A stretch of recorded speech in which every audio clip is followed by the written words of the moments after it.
नमस्कार, आप देख रहे हैं सुदर्शन न्यूज। मैं हूं आपके साथ शिवम दत्त मेहता और वक्त हो चुका है आपके फेवरेट कार्यक्रम रण क्षेत्र का। नीति आयोग की 9वीं गवर्निंग काउंसिल की बैठक आज नई दिल्ली में आयोजित हुई, जिसकी अध्यक्षता प्रधानमंत्री नरेंद्र मोदी द्वारा की गई।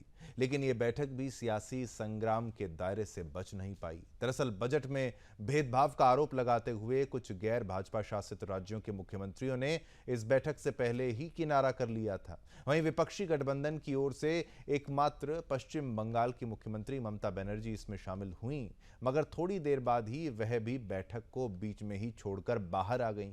उन्होंने आरोप लगाया कि उन्हें बोलने का मौका नहीं दिया गया। अब इस पर तो नया घमासान शुरू हो गया है, लेकिन इससे पहले हम इस बात पर भी गौर करना चाहिए कि नीति आयोग की बैठक में अहम मुद्दे क्या थे जिन पर सभी राज्यों के मुख्यमंत्रियों का मौजूद होना जरूरी था। बैठक के दौरान प्रधानमंत्री नरेंद्र मोदी ने कहा कि साल 2047 तक विकसित भारत बनाने का सपना हर भारतीय का है।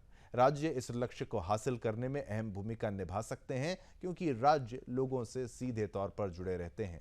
नीति आयोग की बैठक में साल 2047 तक भारत को एक विकसित राष्ट्र बनाने पर फोकस किया गया। इस बैठक का उद्देश्य केंद्र एवं राज्य सरकारों के बीच सहभागी संचालन तथा सहयोग को बढ़ावा देना, वितरण तंत्र को मजबूत करके ग्रामीण और शहरी दोनों आबादी के लिए जीवन की गुणवत्ता को बढ़ाना है। अब इन बातों से ही साफ हो जाता है कि बैठक के मायने देश के विकास को गतिशील बनाने के थे, लेकिन विपक्ष ने इसका विरोध करके यह साबित कर दिया है कि अब इस पर भी राजनीति होगी। राजनीति सर्वोपरि है और इस पर चर्चा जो है करेंगे हम। इस पर चर्चा करने के लिए हमारे साथ एक्सपर्ट्स भी कुछ ही पलों में जो मेहमान है वो आएंगे, उनसे सवाल पूछेंगे, उनसे आपका परिचय भी कराएंगे। लेकिन उससे पहले हमारी ये स्पेशल रिपोर्ट देखिए और मामले की गंभीरता को समझिए। दिल्ली में नीति आयोग की 9वीं गवर्निंग काउंसिल की बैठक आज आयोजित की गई, जिसकी अध्यक्षता प्रधानमंत्री नरेंद्र मोदी ने की। लेकिन इस पर भी सियासी हंगामा लगातार जारी है। दरअसल बजट में भेदभाव का आरोप लगाते हुए कुछ गैर भाजपा शासित राज्यों के मुख्यमंत्री ने इस बैठक से किनारा किया। नीति आयोग की बैठक में शामिल होने वाले सीएम में एकनाथ शिंदे, योगी आदित्यनाथ, पुष्कर सिंह धामी, पेमा खांडू, चौना मीन, माणिक साह, हेमंता बिस्वा शर्मा, मोहन चरण मांझी, विष्णुदेव साहे, भूपेंद्र पटेल, भजन लाल शर्मा, कॉनराड सांगमा का नाम शामिल है। विपक्षी गठबंधन की ओर से एकमात्र पश्चिम बंगाल की मुख्यमंत्री ममता बनर्जी इसमें शामिल हुई, मगर थोड़ी देर बाद ही वह भी बैठक को बीच में छोड़कर बाहर आ गई। उन्होंने आरोप लगाया कि उन्हें बोलने का मौका नहीं दिया गया। गुस्साई मुख्यमंत्री ममता बनर्जी ने बताया, मैंने बैठक में कहा कि आपको राज्य सरकारों के साथ भेदभाव नहीं करना चाहिए। मैं बोलना चाहती थी, लेकिन मुझे केवल 5 मिनट बोलने की अनुमति दी गई। मुझसे पहले लोगों ने 10-20 मिनट तक बात की। विपक्षी ओर से केवल मैं ही इस कार्यक्रम में भाग ले रही थी, लेकिन फिर भी मुझे बोलने का मौका नहीं दिया गया। यह अपमानजनक है। प्लानिंग कमीशन को वापस ले आइए। मैं और एक बात बोला, देखिए मेरे स्टेट के लिए भी आपको कहना है कि आप 3 साल से हमारा 100 दिन का काम बंद करके रखा, अब आवास योजना बंद करके रखा, प्रधानमंत्री योजना बंद करके रखा, अब रुरल रोड बंद करके रखा। ऐसे कोई गवर्नमेंट नहीं चलते हैं। आपको डिस्क्रिमिनेट नहीं करना चाहिए। If you discriminate between your party to other party, how the country will run? When you are in power, you have to take care for all. बुमोना छे boys and girls. बुमोना छे। मैंने जो बोलना एक में बोला है, उसका बाद में बस मैं हूँ माइक स्टॉप कर। ममता बनर्जी के नीति आयोग की बैठक को बीच में छोड़कर निकलने पर केंद्रीय मंत्री प्रहलाद जोशी ने कहा कि नीति आयोग की बैठक में क्या हुआ उन्हें इसकी जानकारी नहीं है, लेकिन मैं बस इतना कह सकता हूँ कि ये कथित इंडी गठबंधन कोई गठबंधन ही नहीं है। ममता बनर्जी ने बंगाल में कांग्रेस को एक भी सीट नहीं दी। वे लोगों के जनादेश को पचा नहीं पा रहे हैं और अपना राग अलाप रहे हैं। ये एक ऐसी संस्था है जो केंद्र और राज्य के बीच में धन के आवंटन की व्यवस्था को सुनिश्चित करती है, राज्यों के अधिकारों की रक्षा करती है। दुर्भाग्य है कि कई राज्य सरकारों ने नीति आयोग की बैठक का भी बहिष्कार किया है, जो उनके राज्य हितों के विरुद्ध है। लक्ष्य प्लानिंग कमीशन के और नीति आयोग के कमोबेश एक है।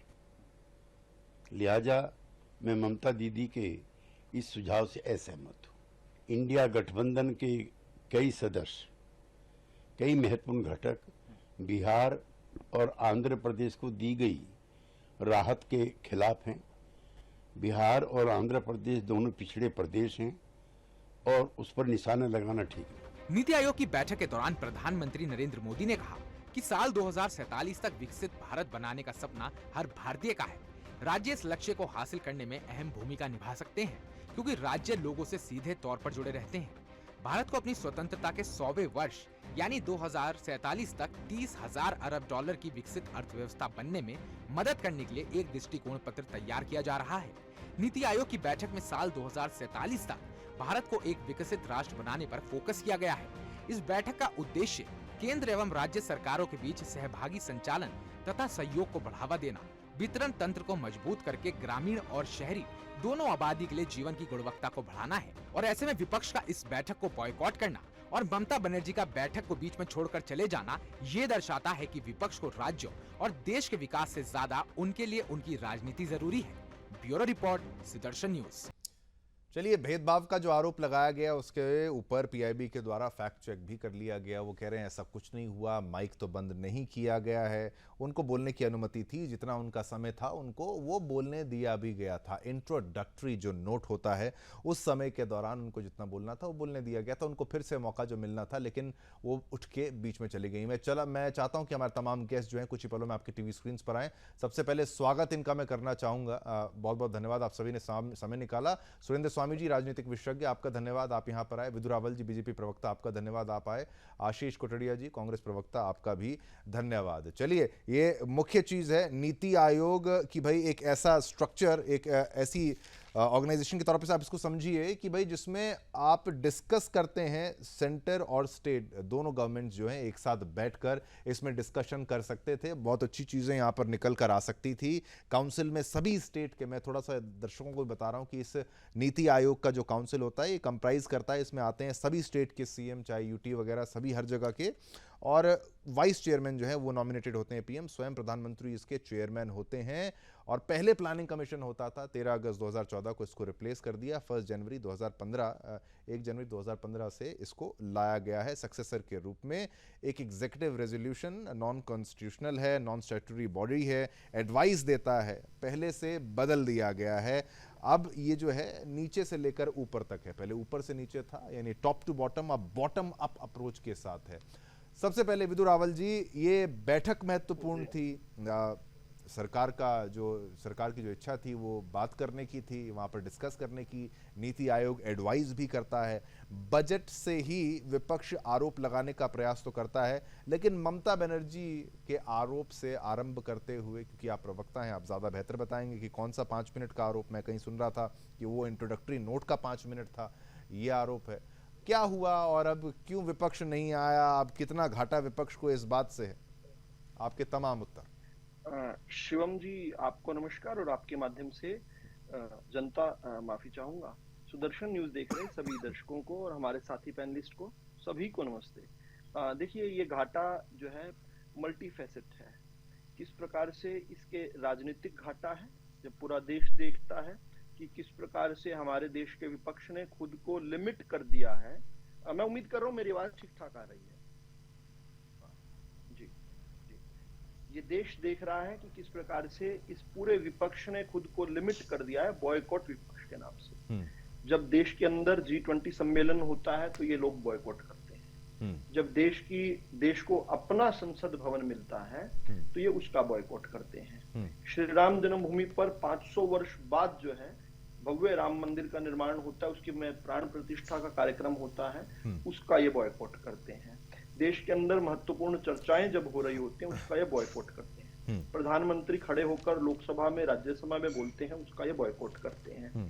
किस प्रकार से हम देखते हैं कि प्रधानमंत्री जी को बधाई देना तो दूर, शपथ ग्रहण समारोह का ये लगातार बॉयकॉट करते हैं। और शिवम जी, हद तो तब हो गई जब परेड के अंदर हमने देखा कि कांग्रेस की तरफ से जो नेता थे, कांग्रेस के नेता की कुर्सी लगी हुई है, लेकिन उस कुर्सी पर बैठने के लिए जो है मल्लिकार्जुन खड़गे जो हैं 26 जनवरी की परेड में पहुंच नहीं पाए और उसका भी उन्होंने बॉयकॉट कर दिया। बाद में उन्होंने कहा कि मैं आधिकारिक तौर पर उसका बॉयकॉट कर रहा हूं। तो ये बॉयकॉट टीम जो है, ये इनका ये राजनीतिक पहलू है। इसके अलावा जो है एक और पहलू है, जनता जिन्होंने इनको चुन कर भेजा है, ये नैतिक तौर पर इतना गिर चुके हैं कि अपनी पिटी पॉलिटिक्स की वजह से, एंड दिस हैज टर्न्ड अगली नाउ, मेक नो मिस्टेक, ये बहुत बदसूरत हो चुका है अब जो चल रहा है, कि अपनी घटिया गंदी राजनीति को पोषित रखने के चक्कर में ये जनता का कितना बड़ा नुकसान कर रहे हैं। उन लोगों को सजा दे रहे हैं, उन स्टेट्स को सजा दे रहे हैं जिन्होंने किसी भी कारण से किसी बहकावे में आकर, इनके बहरूपियों के चक्कर में आकर इनको गलती से चुन लिया शिवम जी, ये उनको भी प्रताड़ना दे रहे हैं। ये अमानवीय हो चुका है। अब मुझे लगता है कि इस देश ने इससे ज्यादा गलीच, इससे ज्यादा घृणित विपक्ष कभी नहीं देखा। ये राजनीति का न्यून स्तर है। हम वर्षों वर्ष नहीं, दशकों तक विपक्ष में रहे हैं। हम जब विपक्ष में थे, हमारे खिलाफ सब कुछ था। इनके नैरेटिव्स थे, इनका बहुत बड़ा धनबल था, इनके अहंकार था, इनका वो झूठी शहादत की बातें थी। एक खानदानी शहादत देता है और तो कोई देता नहीं ना हिंदुस्तान में। तो उसके बावजूद जो है हम अपने करैक्टर के ऊपर प्रमाणित होकर आए और आज सत्तासीन हुए हैं। लेकिन हमने उस समय विपक्ष में रहते ये दिखाया था कि एक आदर्श विपक्ष क्या होता है। आज जब हम सत्ता में हैं तो आज हम ये दिखा रहे हैं कि एक आदर्श सत्ता किस प्रकार से जब 1947 देश आजाद हुआ तब से इस देश को मिलनी चाहिए थी। यहाँ पर संयुक्त नेतृत्व यानी कलेक्टिव लीडरशिप की बात हो रही है। नीति आयोग की बैठकों में क्या होता है, संयुक्त नेतृत्व की बात होती है। ये कर नहीं सकते। ये तो संयुक्त नेतृत्व तो बहुत लंबी बात है शिवम जी, मैं बात पूरी कर रहा हूं अपनी, कि इसके साथ साथ जो है संयुक्त नेतृत्व बहुत लंबी हम इनसे उम्मीद लगाए बैठ गए। ये तो सह अस्तित्व भी बर्दाश्त नहीं कर पाते। इनके साथ बैठना, आज तक मोदी जी को 10 साल से अधिक हो गए हैं। इन्होंने 2014 से आज तक कभी मोदी जी को बधाई नहीं दी कि देश की जनता आपको लगातार चुनकर भेज रही है। ना 14 में दी, ना 19 में दी। और सच बताऊं, 2001 में आखिरी बार बधाई मिली थी नरेंद्र मोदी को जब वो बीच में जाकर जो है बने थे। 2002 के चुनाव में, 2007 के चुनाव में, 2012 के चुनाव में, गुजरात में भी आज तक बने। अरे इनके पास दिल ही नहीं है। ये किस प्रकार से ये डिवाइन राइट सोच कर आए थे कि जब तक जिएंगे राज करेंगे और हमारे दिल वाली बात पर आते हैं। और दिल वाली बात है, मोहब्बत की दुकान तो इन्हीं के दिया हुआ है। आशीष कोटड़िया फर्जी है। हाँ, नहीं शिवम जी, फर्जी है वो मोहब्बत की दुकान। हाँ, ठीक वो है। मोहब्बत की नहीं, वो नफरत की दुकान है। आप हाँ। उनका बॉडी लैंग्वेज देखिए, उसमें नफरत छलक कर गिरती ठीक है। है। आशीष, नफरत इस देश के आशीष, प्रति, बिल्कुल। देश के मानवियों के प्रति राहुल गांधी में भरी पड़ी है। आप उसकी बॉडी लैंग्वेज देखिए, आप उस व्यक्ति की, बिल्कुल। उसकी इतनी नेगेटिव बॉडी लैंग्वेज। चलिए आशीष आपको उत्तर देने का मौका। कलेक्टिव फेडरलिज्म का एक ऐसा, जो पहले तो प्लानिंग कमीशन के नाम पर ही वो कहते थे कि भाई आप लोग नीति आयोग ले आए, या आप ही की पार्टी विपक्ष जो कहता है कि नीति आयोग का भी एक तरीके से पहले विरोध किया जाता था कि भाई वो नेहरू के समय से जो चीज चली आ रही है उसका विरोध क्यों कर लिया गया। ये जो बॉटम टू टॉप अप्रोच है, इसमें तो आपको फायदा ही होना था, इससे तो आपको काफी लाभ ही मिलना था। पर आप लोग नीति आयोग में विपक्ष अगर नदारद रहेगा, ममता बनर्जी वहां पर अगर जाती हैं वो तो बिल्कुल ठीक है, और लेकिन उनका जो आरोप है वो अलग है, लेकिन आप लोग गए ही नहीं। ये तो फिर ये आप कैसा होगा? ऐसे फिर आप कैसे डिस्कस कैसे करेंगे? बातचीत ही नहीं करेंगे क्या अब आप? देखिए शिवम जी, सर्वप्रथम बात बताना चाहता हूं कि नीति आयोग जो कि पूर्व में एक प्लानिंग कमीशन के नाम से जाना जाता था। हाँ। ये किताब में आपको दिखाना चाहता हूं, इंडिया आफ्टर गांधी, जिसमें बड़ी स्पष्टता से रामचंद्र गुहा जी ने रेखांकित किया है कि किस प्रकार से प्लानिंग कमीशन का जो मॉडल रशिया से नेहरू जी ले आए, और जिसमें अपने फर्स्ट प्लानिंग कमीशन में नेहरू जी ने कृषि क्षेत्र पर ज्यादा प्रधानता दी। उसके पश्चात आए कि इंडस्ट्रियल बेस्ड एग्रीकल्चर सेक्टर को, यानी कि एग्रीकल्चर ओरिएंटेड इंडस्ट्री को सबसे ज्यादा प्राथमिकता दी गई। अब जब इन लोगों ने इसको परिवर्तित कर दिया नीति आयोग में, नीति आयोग में परिवर्तित होने के कारण राज्य सरकारों के जो अधिकार थे, उनके क्षेत्राधिकार थे, उसमें कमी आ गई। और आज की जो बैठक की बात है कि जो सभी विपक्षी पार्टियों ने हमने बॉयकॉट किया, इसका प्रमुख कारण है कि जब राज्य सरकारों के साथ फिजिकली डिस्क्रिमिनेशन होता है, ना उनकी ड्यू अमाउंट स्टेट्स को सेंटर के द्वारा दी जाती है, तो कोई भी राज्य सरकार इस बैठक में हिस्सा क्यों लेगी? आपको पता होगा कि लगातार दक्षिण भारत से कर्नाटका की सरकार हो, केरला की सरकार हो, सभी सरकारों ने केंद्र सरकार के विरुद्ध मोर्चा खोला था। कारण क्या था? कारण बिल्कुल स्पष्ट था कि केंद्र सरकार राज्य सरकारों को ड्यू अमाउंट यानी कि उनके हिस्से की राशि प्रदान नहीं करती है। दूसरी बात, जब आप नीति आयोग की बात करते हैं और प्लानिंग कमीशन की बात करते हैं, मेरा केवल एक प्रश्न है, प्रधानमंत्री मोदी जी 2047 तक देश को विकसित 2047 भारत बनाना चाहते हैं। बोल भी नहीं पा रहे, नहीं, बोल भी नहीं पा रहे, नहीं, इतने कोई देखिए बोल भी नहीं पा रहे। नहीं बोलने दीजिए, एक मिनट विदु जी बोलने आप दीजिए। शांति रखिए। हाँ, नहीं ठीक है। अभी पर्सनल इकोनॉमिक सर्वे आया जिसमें देश के प्रधानमंत्री जी बताते हैं कि 2047 तक भारत को विकसित बनाऊंगा। 2023 और 24 के इकोनॉमिक सर्वे में बात स्पष्ट हुई कि देश की अर्थव्यवस्था 8.2 जीडीपी ग्रोथ की रेट से विकसित थी। अब स्पष्ट ये है कि ये जो जीडीपी ग्रोथ की रेट आई है ये है करंट प्राइसेस पे। यदि मुझे आप उत्तर देंगे तो मुझे चाहिए कांस्टेंट प्राइसेस पे। आपको उत्तर मिलेगा कि देश की जीडीपी गर्तता की ओर है। दूसरा सवाल, जब आप जीडीपी की बात करते हैं तो जो आंकड़े लोगों को दिखाते हैं 8.2% वी शेप रिकवरी, ये वी शेप रिकवरी नहीं है, देश की अर्थव्यवस्था के शेप में है। और कारण यही है कि देश में इन्फ्लेशन देख लीजिए, फूड इन्फ्लेशन देख लीजिए, होलसेल प्राइस इंडेक्स देख लीजिए, आपको पता होगा देश की अर्थव्यवस्था किस हाल में जा रही है। और अंतिम बात बताना चाहता हूं कि जब आप बात करते हैं भारत को विकसित बनाने की, मैं आपको उत्तर के रूप में कहना चाहता हूं कि विकसित भारत तो दूर की बात है, पहले देश की पर कैपिटा जीडीपी को बढ़ाइए। और ये कहते हैं कि India's economy is the world third largest economy and all credit goes to prime minister Modi, but I would request to look at the situation of India in terms of per capita GDP. Per capita GDP के मामले में शिवम जी हम बांग्लादेश से भी पीछे खड़े हैं। ये है भारतीय जनता पार्टी की अर्थनीति। और एक उत्तर मैं इनको देना चाहता हूँ, नफरत की दुकान की जवाब बात कर ले रहे हैं। लीजिए।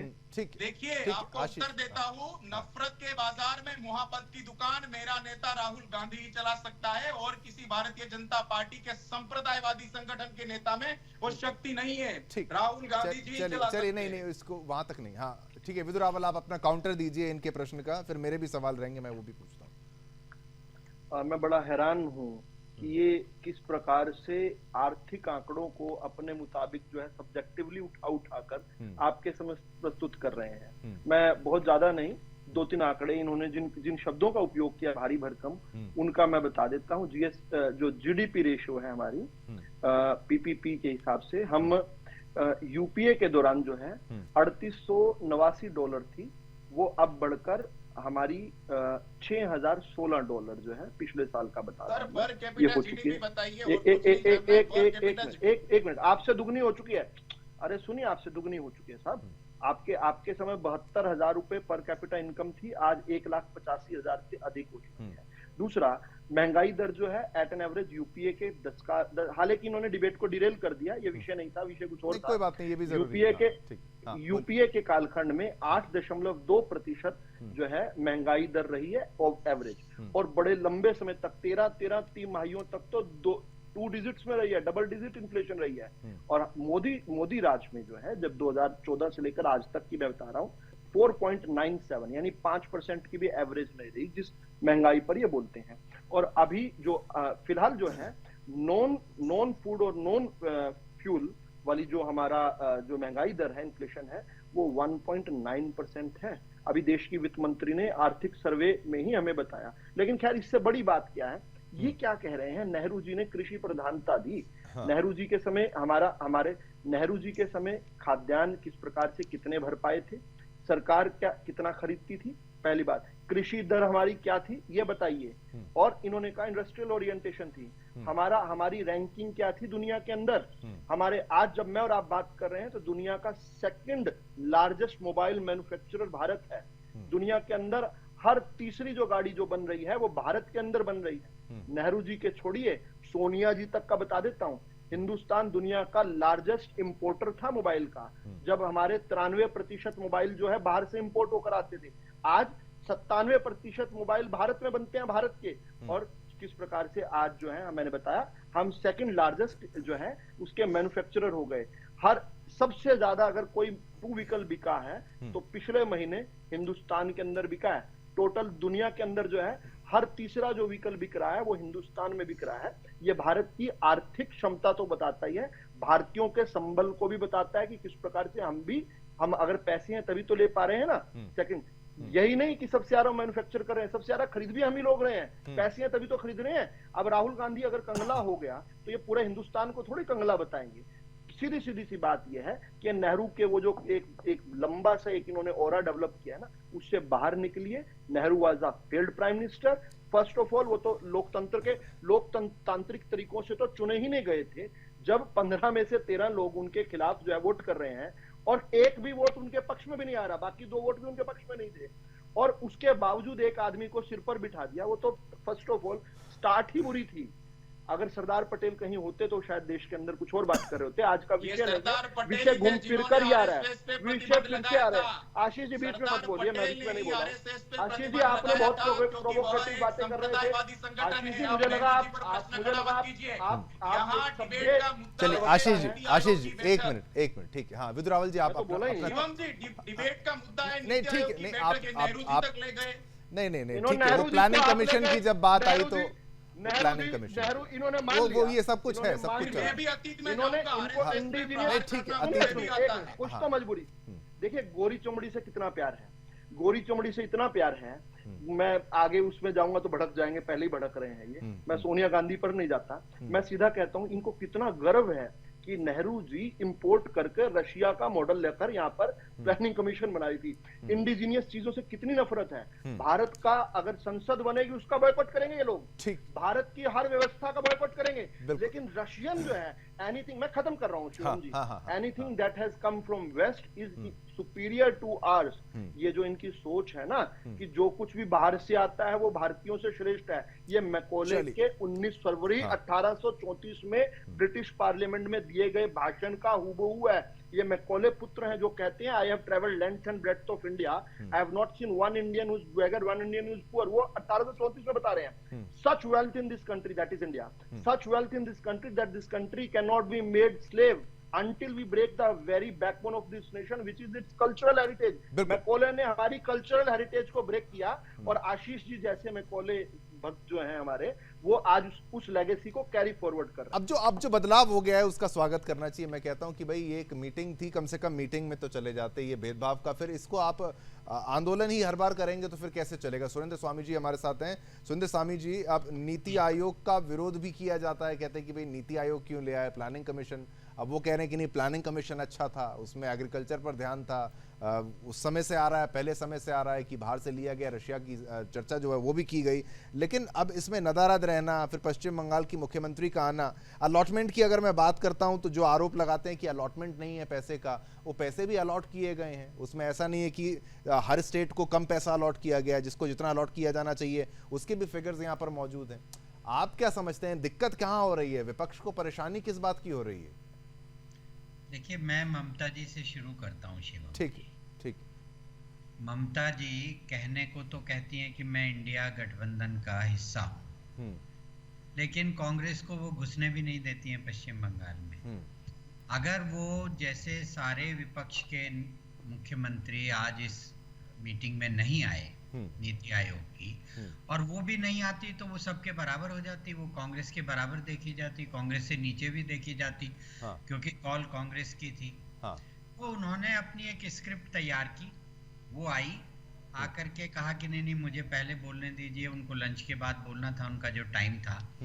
और उसके बाद उन्होंने सब मतलब कोई अपनी बात तो की नहीं, और ये कि ये गलत है, वो गलत है, ये भेदभाव है, वो भेदभाव है, और वो सब शुरू करके इंट्रोडक्टरी उन्होंने किया और अपना करके चली आई। और बाहर आके उन्होंने वही अपना जो उनका सिस्टम है उसमें उन्होंने दिखा दिया कि भाई कांग्रेस तो खाली करती है, मैं तो अंदर गई, लड़ झगड़ के आई और बाहर आके विक्टिम भी बन गई, और यही उनकी राजनीति है।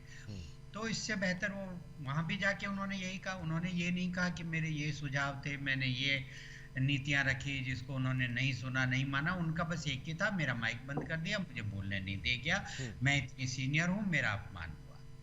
तो वो तो इसलिए नहीं, उनको जाना ही नहीं था। आप जो है उनका जो लेटर लिखा है अधीर रंजन चौधरी ने, जो कांग्रेस के बंगाल की कांग्रेस कमेटी के अध्यक्ष हैं, आप उसको पढ़ लीजिए, उसमें सारी स्थिति आपको उन्होंने खुद ही कहा है कि ये स्क्रिप्ट लेके आई थी, उनको यही करना था। अब बात आती है कि भाई बाकी विपक्षियों ने नहीं किया, तो आप ये समझिए कि नीति आयोग में क्या होता है। नीति आयोग में जो राज्य आते हैं वो ये बताते हैं कि भाई जो मौजूदा नीतियां चल रही हैं उनके क्रियान्वयन में क्या कमियां हैं, उनमें क्या सुधार चाहिए, और वो अपनी एक पॉलिटिकल जो विजडम है उसको लेकर के ये बताने की कोशिश करते हैं कि हम इस तरह की नीति करें ताकि हमारे जो लोग हैं उनकी लाइफ बेहतर हो, उनके इनकम के साधन बढ़े, कंट्री में ग्रोथ हो। क्योंकि जो पर कैपिटा जीडीपी है वो भले ही हम आज 5वीं अर्थव्यवस्था हैं और अगले साल 4थी और 28 में 3री हो जाएंगे, लेकिन उस सब के बावजूद भी पर कैपिटा है क्योंकि हमारी जनसंख्या बहुत बड़ी है। तो अभी तो हम 47 में विकसित बनेंगे, अदरवाइज आज हम इंग्लैंड से ऊपर हैं तो फिर भी हम डेवलपिंग हैं। तो उसका यही कारण है जो समझने की बात है। अब इन्होंने इसका बहिष्कार कर दिया, तो बहिष्कार करने से क्या होगा? न तो नीति आयोग रुकेगा, न योजनाएं रुकेंगी। केंद्र सरकार इनके राज्यों के चीफ सेक्रेटरीज को चिट्ठी लिखेगा, वो अपनी ब्यूरोक्रेसी के हिसाब से अपनी योजनाओं के बारे में अपने कमेंट भेजेंगे और यहाँ केंद्र सरकार को जो बना के योजनाएं बनानी है वो बना देगी। जो नुकसान होगा तो उन राज्यों के लोगों का होगा, क्योंकि उनको पॉलिटिकल विजडम नहीं मिलेगी, उनको ब्यूरोक्रेसी के हिसाब से योजनाएं तो मिलेंगी। ऐसा नहीं है कि नीति आयोग ये नहीं आएंगे तो उन राज्यों में नीतियां बंद हो जाएंगी या उन राज्यों में सेंट्रल गवर्नमेंट की जो योजनाएं हैं वो नहीं चलेंगी, वो तो सब चलेंगी। फर्क सिर्फ इतना होगा कि जो एक पॉलिटिकल विजडम मिलती है वो पॉलिटिकल विजडम से इनके स्टेट के लोग रह जाएंगे और वहां ब्यूरोक्रेसी जिस तरह से काम करेगी वो करके भेज देगी, वो योजनाएं चली जाएंगी। तो इससे इनको कोई कोई फायदा मतलब ये एक सांकेतिक विरोध ही हो गया। काम सारे होने हैं लेकिन इनका विरोध जो है वो राजनीतिक ही माना जाएगा। इसमें कोई राजनीतिक ही विरोध है, वही ये लोग लेकिन एक मौका था कि भाई आप अपनी बात जो है वहां रख सकते थे उस पटल पर। एक छोटा सा ब्रेक मैं यहाँ पर लूंगा, छोटा सा ब्रेक लेंगे, वापस आएंगे कि भाई नीति आयोग में जब जो मीटिंग है उसमें जाकर और वहां से बाहर निकलकर ममता बनर्जी ने क्या खोया, पश्चिम बंगाल सरकार ने क्या खोया, और कांग्रेस के जो मुख्यमंत्री नहीं आए तो वहां के राज्य ने क्या वाकई कुछ खोया है, नहीं खोया। छोटा सा ब्रेक लेंगे। ब्रेक के बाद पुनः आपका स्वागत करते हैं। तो बात कर रहे थे हम नीति आयोग की उस बैठक की जिससे विपक्ष जो है वो गायब नजर आया और इससे क्या लाभ हुआ, क्या नुकसान हुआ। चलते हैं अपने वापस पैनलिस्ट के पास। आशीष कोटड़िया जी, आप बाकी जो आरोप हैं उनके जवाब भी दीजिए, लेकिन जब ये बजट की बात कही गई थी उस दिन भी विपक्ष, चाहे समाजवादी पार्टी चाहे कांग्रेस, वो कह रहे थे कि भाई इस बार तो उत्तर प्रदेश का नाम नहीं लिया गया, उत्तर प्रदेश की कोई चर्चा नहीं की गई है। बजट का वो गुस्सा वहां से लेकर अब तक नीति आयोग में है, लेकिन उत्तर प्रदेश का नाम नहीं लिया गया तो उसके बाद ऐसा तो नहीं है कि उसको अलॉटमेंट कम हुई है। उत्तर प्रदेश सरकार को सबसे ज़्यादा जो टैक्स है वो अलॉट किया गया है, जो फंड्स हैं वो एलोकेट किए गए हैं। जो अलॉटमेंट थी उसमें जो बिहार आंध्र प्रदेश को मिला, क्या उससे विपक्ष को कोई परेशानी है? क्या अगर उस राज्य का ईस्ट का भला हो जाएगा, आंध्र का भला हो जाएगा? आप राजनीति का आरोप लगा सकते हैं, लेकिन क्या वहां की जनता को उस फंड्स की आवश्यकता नहीं थी? इस पर आपकी क्या प्रतिक्रिया है? देखिए, अवश्य बिहार और आंध्र प्रदेश दोनों राज्यों की जनसंख्या को स्पेशल और विशेष फंड की आवश्यकता थी, किंतु अभी ही क्यों? हमारा प्रमुख प्रश्न यही था केंद्र सरकार से कि इस वर्ष के बजट में गठबंधन की सरकार बनने के बाद जब नीतीश कुमार जी ने विशेष राज्य के दर्जे की मांग की तो भारतीय जनता पार्टी ने उनको अस्वीकार करके 26,000 करोड़ रुपए का पैकेज दिया। चंद्रबाबू नायडू जी को 15,000 करोड़ दिए, किसके अवेज में? विशेष राज्य के दर्जे के अवेज में। दूसरी बात पर आता हूँ, आपने कहा उत्तर प्रदेश राज्य का आपने नाम रेखांकित नहीं किया, आपने कहा उत्तर प्रदेश राज्य का नाम आपने रेखांकित नहीं किया। देखिए, ये सवाल बजट का है, ये सवाल किसी विशेष राज्य का नहीं है।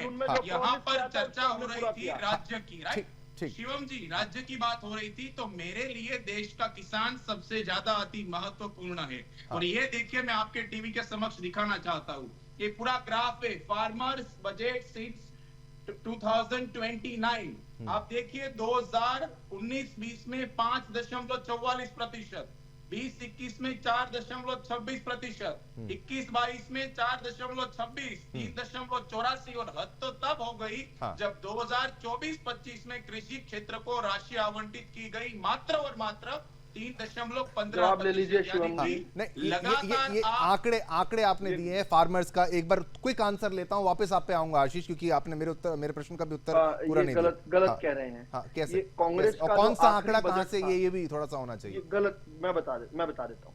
2013-14 का जो आखिरी कंप्लीट बजट था कांग्रेस सरकार का, यूपीए सरकार का, हाँ। वो 27,238 करोड़ रुपए सर उन्होंने कृषि 2019-20 क्षेत्र की के। बात करिए ना, एक मिनट 13-14 रुक में जाइए ना। जाने वाले हैं। आप वर्तमान की बात नहीं, कीजिए, मोदी मैंने सरकार की पकड़ ली बात ना। कीजिए। नहीं, इसका आपकी मतलब आर्थिक पकड़ ली नीतियों मैंने। के ऊपर मेरा कंपैरिजन मेरे से क्यों होगा? मेरा कंपैरिजन आपसे होगा। आपका आखिरी बजट जो था, देखा, ये चोरी पकड़ ली मैंने, ये चोरी पकड़ ली, इसलिए इनको पता चल गया मैं कहाँ पहुंच चोरी रहा का हूं। सवाल ही नहीं है आपके अरे पास। अभी फिर रुक आपने जाइए, हाँ। रुक जाइए। अब बोलने दीजिए, फिर बोलने दीजिए। बोलिए। इनका आखिरी बजट जो था, जो हाँ। इन्होंने आखिरी कंप्लीट बजट जो था यूपीए सरकार का, 13-14 23,238 करोड़, हाँ। मैं गलत पढ़ रहा था, उससे आज 6 गुना से भी अधिक बढ़कर 1,52,000 करोड़ का। और इससे पिछला हमारा बजट था 1,25,000 करोड़ का, जो कि इनके आखिरी बजट से हमने 10 साल बाद तक 5 गुना बढ़ा दिया। हमने उसके अंदर एक इनका बजट और ऐड करके अगले बजट में ले आए, यानी 1,25 में 27,000 करोड़ करते हैं, तब जाकर 1,52 बनता है, जो इन्होंने इंटरिम बजट में दिया था। तो ये किस मुंह से आकर हमारे आंकड़ों से 2019 से कंपेयर कर रहे हैं 2024 को? अरे हिम्मत है तो 2013-14 से कंपेयर करके दिखाओ। आप आज ही किसान बने कि नहीं? मेरी तो पीढ़ियों से हम तो किसानी करते हैं, मेरे तो अंदर खून रक्त बह रहा है किसानी का। जिस राज्य में मैं रहता हूं, उसमें 2-2 रुपए के चेक बांटा करते थे आप किसानों को मुआवजे के रूप में। 2-2 रुपए के चेक, जिनको कैश में नहीं करवा सकते थे हम मुआवजे के लिए। किस प्रकार से आप लोग धक्के खिलाते थे। खाद के समय खाद गायब, बीज के समय बीज गायब। और आप एक सवाल पूछ रहे थे शिवम जी, आप पूछ रहे थे ममता बनर्जी ने क्या खोया, आप पूछ रहे थे ना। ये सवाल ये नहीं है कि ममता बनर्जी ने क्या खोया, सिद्धारमैया ने क्या खोया, हेमंत सोरेन ने क्या खोया, भगवंत मान ने क्या खोया, सुक्खी ने क्या खोया, रेवंत रेड्डी ने क्या खोया, या एमके स्टालिन ने क्या खोया, या अरविंद केजरीवाल तो खैर जेल में ही है, उन्होंने क्या खोया।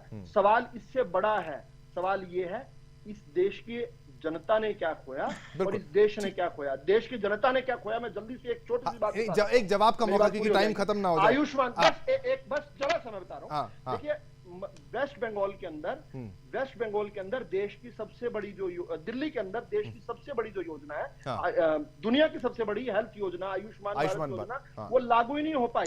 वो होने नहीं दिया जा रहा। ये बिल्कुल आपके पॉइंट। वेस्ट बंगाल में प्रधानमंत्री किसान सम्मान योजना का आज तक डाटा ही नहीं दिया। हर देश भर में जो है पिछले 5 साल से किसानों को हर 4 माह में 2-2 हजार रुपए मोदी जी खाद और बीज के लिए देते हैं। वेस्ट बंगाल के एक किसान को नहीं मिल पाया। क्यों? क्योंकि वेस्ट बंगाल की बदकिस्मती है कि वहां पर और बजट में कोई अलॉटमेंट में कोई कमी नहीं है। वो भी अगर देखा जाए 83 से 93 हजार करोड़।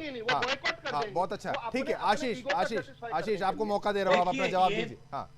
मुझे इनकी पूरी प्रशंसा करने का मन हो रहा है कि ये वर्ष 2024 में प्रस्तुत किए गए बजट की तुलना वर्ष 2013 के बजट से कर रहे।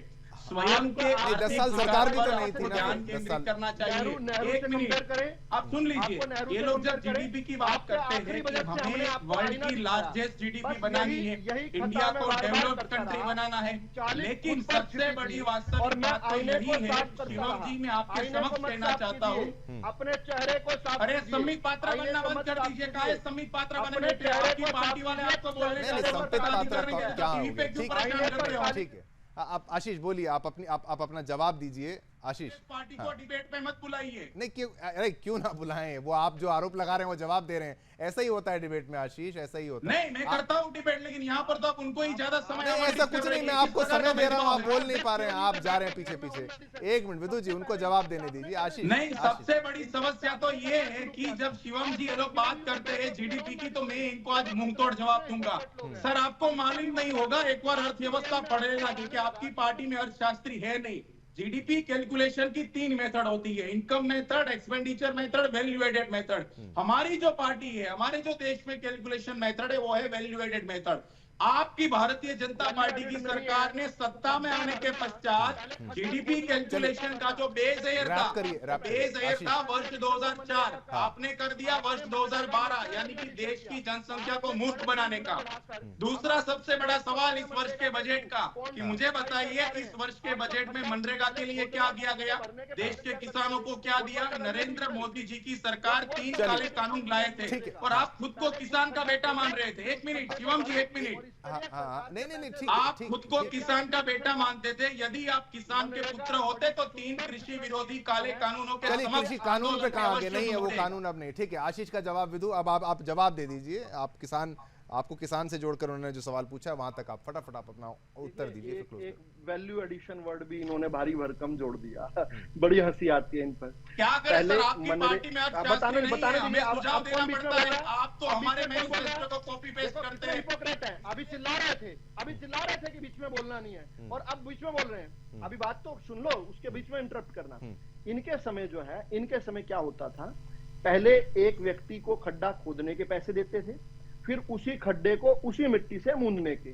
What was the value addition? MNREGA जिसको स्कीम बोलते हैं, जिसको ढंग से राहुल गांधी संसद में खड़े होकर नहीं बोल पाए। हमने आज उसको कैपिटल, और आज जो है, आज वैल्यू एडिशन क्या है, आज स्पेसिफिक काम दिए जाते हैं। आज पॉन्ड्स की खुदाई हो रही है तो मनरेगा के थ्रू हो रही है, और इनसे 3.5 गुना, 3.25 गुना हमने बजट बढ़ा दिया मनरेगा का। और प्रधानमंत्री जी कहते हैं मनरेगा, जिसको ये अपनी ड्रीम स्कीम बताते हैं, वो तो एक शाइनिंग एग्जांपल है किस प्रकार से देश को नोच के खाया है। उत्तर दीजिए। कांग्रेस आप लगातार बोलेंगे तो ऐसा नहीं। नहीं, बस समय खत्म। एक 10 सेकंड बस क्लोज करेंगे। आशीष कुछ कहना चाह? ठीक, मेरा एक ही प्रश्न था, मुझे उत्तर दे दीजिए। किसानों को मिनिमम सपोर्ट प्राइस का, ठीक, चलिए बस हाँ बोलिए। 10 सेकंड। आप छोड़कर गए थे जो हम नहीं दे रहे। आप 3,13,000 करोड़ की आपने एमएसपी का भुगतान किया किसानों को। हमने 12 लाख करोड़ आपसे 4 गुना ज्यादा। ये मुद्दा क्योंकि राजनीतिक भी था और दोनों को, सभी को मौका दिया, बराबर का देने का प्रयास किया। सुंदर स्वामी जी, थोड़ा कम समय इस बार, लेकिन आपकी जो प्रतिक्रिया थी वो बहुत महत्वपूर्ण थी। एक अनपैरेलल्ड जो है, बिल्कुल अनबायस्ड जो है, और आपने जो टिप्पणी वहां दी वो भी महत्वपूर्ण। धन्यवाद सुंदर स्वामी जी आपका, जिस तरीके से आपने बोला। विदु रावल जी आपका धन्यवाद। आशीष कुटड़िया जी आपका भी धन्यवाद। और मेरे डिबेट्स में थोड़ा प्रेम पूर्वक ही मैं कंडक्ट करता हूं, ताकि जनता तक जो है संदेश पहुंचे, चाहे प्रवक्ता थोड़े से क्रोधित क्यों ना हो जाएं, पर्सनल क्यों ना हो जाएं। आरोप लगाना भी जरूरी है, लेकिन थोड़ा सा फैक्ट्स के साथ। इसी के साथ मुझे आज्ञा दीजिए, मुझे शिवम दत्त मेहता को और मेरी टीम को आज्ञा दीजिए। कल फिर ऐसे ही नए बड़े मुद्दे के साथ मैं या फिर मेरी टीम जो है वो पेश हो जाएगी। मेरी और मेरी टीम की तरफ से आप सभी को जय हिंद।